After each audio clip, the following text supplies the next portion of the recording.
Bonjour mes chers élèves, comment allez-vous? J'espère que vous allez bien. Soyez les bienvenus une autre fois sur ma chaîne YouTube Cours de français facile avec Hajar. Alors on se retrouve aujourd'hui pour une nouvelle séance de français destinée aux élèves de la 3e année collégiale ayant le manuel passerelle. Dans cette vidéo, nous allons commencer la deuxième séquence intitulée « La situation initiale et l'élément perturbateur de la nouvelle policière ». Prenez vos livrets, la page 128. Je vous propose, mes chers élèves, une activité de lecture intitulée « La nuit des vampires » dans laquelle on va dégager les caractéristiques de la situation initiale de la nouvelle policière.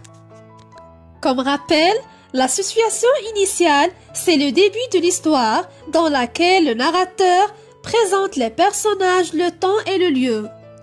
Elle se caractérise par le calme. C'est-à-dire, la situation est stable et tout se passe bien. Alors, vous êtes prêts? C'est parti! Je lis le texte. La nuit des vampires. Cette histoire se déroula le 25 décembre 2005.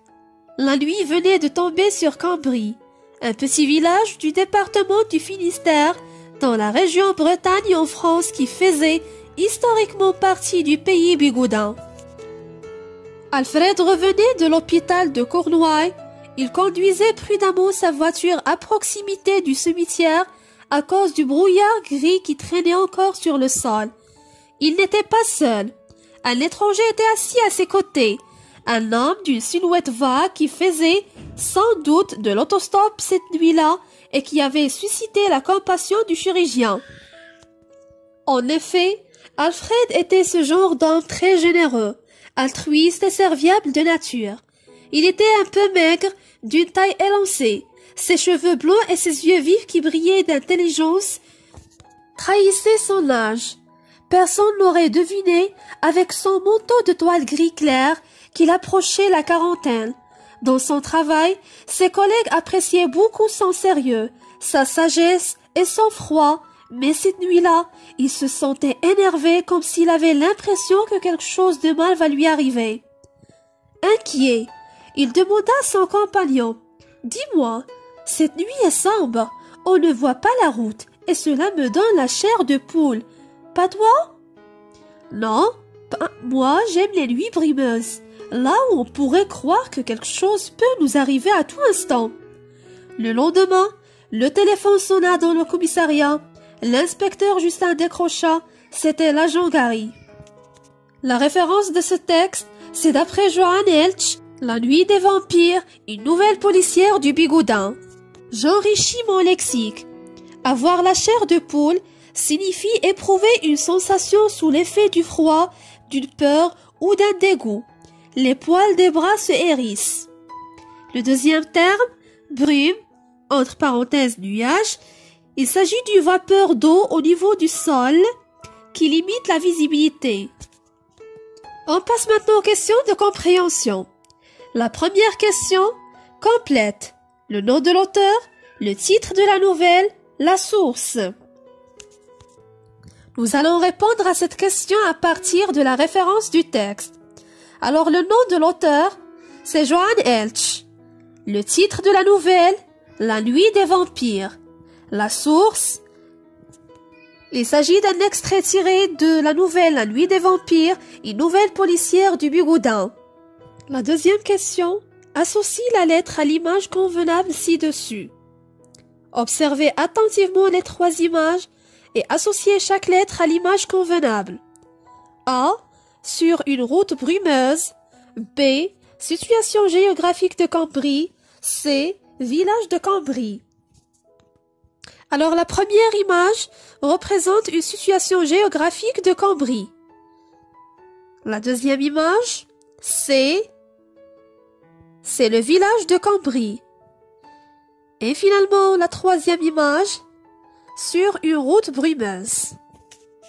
La troisième question, quelle information véhicule le titre? Alors les informations que le titre véhicule, c'est qu'il nous informe sur le type de crime, les vampires et sur le temps de l'histoire, la nuit des vampires. La quatrième question. À partir de la référence, des images et du titre, de quel genre de récit s'agit-il? Un récit d'aventure, un récit policier ou un récit historique? Commençons d'abord par la référence de ce texte. La nuit des vampires, une nouvelle policière du Bigoudin. Les images. La première image représente une situation géographique de Cambry. La deuxième image, c'est un village de Cambry. Et la troisième image sur une route brumeuse. D'accord? Et pour le titre, c'est La nuit des vampires. Alors, à partir de ces trois éléments, on peut dire qu'il s'agit d'un récit policier. En effet, déjà la source de ce texte montre vraiment qu'il s'agit d'un récit policier. Une nouvelle policière du Bigoudin. La cinquième question. Relève trois mots pour confirmer ou infirmer mon hypothèse. Alors, puisqu'on a dit qu'il s'agit d'un récit policier, on doit justifier notre réponse en relevant trois mots du texte qui renvoient au champ lexical du genre policier. Citant d'abord le mot vampire, ensuite le commissariat et finalement l'inspecteur. Ces trois mots renvoient au lexique du genre policier. Ils prouvent vraiment qu'il s'agit d'un récit policier. On passe maintenant à la deuxième partie, je développe et je réinvestis. La page 129. L'histoire se passe en hiver, en été ou au printemps. 2. Le matin, le soir ou la nuit. Alors à partir du début du texte, cette histoire se déroula le 25 décembre 2005. La nuit venait de tomber sur Cambry. On peut dire que l'histoire se passe en hiver, le 25 décembre, plus précisément la nuit. La nuit venait de tomber sur Cambry. La deuxième question. Où se passe cette histoire? Dans la première question, on a relevé le temps, mais maintenant, on doit relever le lieu de l'histoire. Alors, on peut dire que l'histoire se passe à Cambry, un petit village du département du Finistère dans la région Bretagne en France, qui faisait historiquement partie du pays Bigoudin. La troisième question relève les noms des personnages. Alors, les personnages présents dans ce texte sont le chirurgien Alfred. Le deuxième personnage, un étranger, il est inconnu, anonyme, d'accord? Le troisième personnage, l'inspecteur Justin. Et finalement, l'agent Gary. La quatrième question.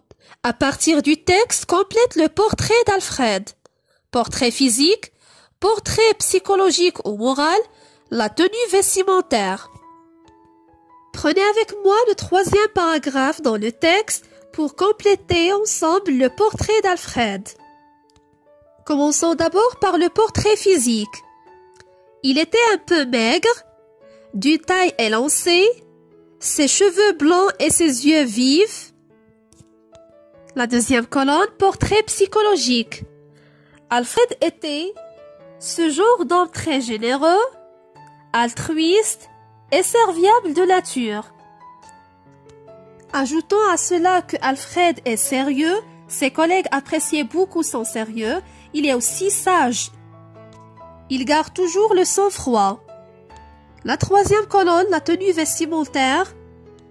Alfred porte un manteau de toile gris clair. On passe maintenant à la rubrique Je retiens. Complète par quotidien, des personnages, au détail, vraisemblance et la situation initiale. Pour récapituler, dans une nouvelle policière, la situation initiale sert à créer une impression de quotidien et une illusion du réel. C'est pourquoi le nouvelliste s'attache trop au début de son histoire aux détails. Il précise les circonstances de l'événement, à savoir le temps et le lieu. Il se réfère à un cadre, vraisemblance et à des lieux réels. Et finalement, il fait les portraits détaillés des personnages. On passe maintenant à un exercice d'application. J'applique et je transfère. Identifie la situation initiale dans le texte suivant présenté en désordre et précise ses caractéristiques. Autrement dit, vous devrez lire le texte, ensuite essayez d'identifier la situation initiale, c'est-à-dire le début de cette nouvelle, puis précisez ses caractéristiques. Pour ce faire, mettez la vidéo en pause et prenez quelques minutes pour faire cet exercice.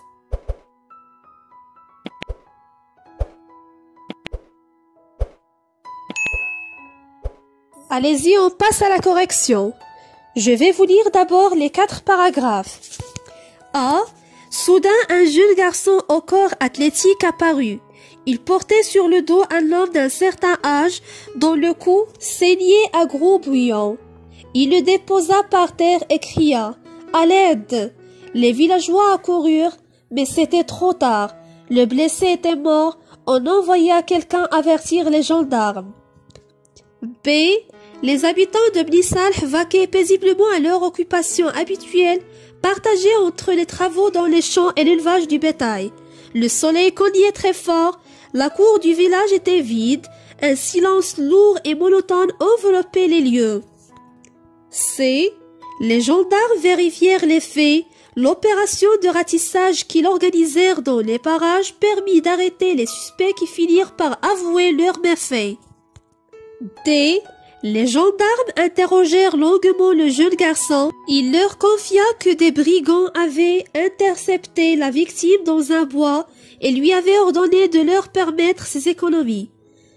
Le malheureux avait essayé de résister, alors il l'avait poignardé au cou et pris son portefeuille qui contenait l'argent qu'il avait gagné en vendant une vache au souk hebdomadaire. « Et comment savez-vous tout ça ?» demanda un gendarme au jeune garçon. C'est lui qui m'a tout raconté quand je l'ai trouvé dans le bois. Alors après cette lecture, on peut dire que la situation initiale, c'est le deuxième paragraphe. B. Les habitants de Bnissalh vaquaient paisiblement à leur occupation habituelle, partagée entre les travaux dans les champs et l'élevage du bétail. Le soleil cognait très fort, la cour du village était vide, un silence lourd et monotone enveloppait les lieux. Et pourquoi, à votre avis, on a dit que cette partie renvoie à la situation initiale? Tout simplement parce qu'il sert à présenter le cadre spatio-temporel, à savoir le lieu et le temps, les personnages aussi, ajoutant à cela que cette étape se caractérise par le calme et la stabilité des événements. Voici la justification, un silence lourd et monotone enveloppait les lieux. Et voilà, j'espère que vous avez bien compris ce cours. Si vous avez des questions, n'hésitez pas de me contacter. Merci de votre attention. À bientôt.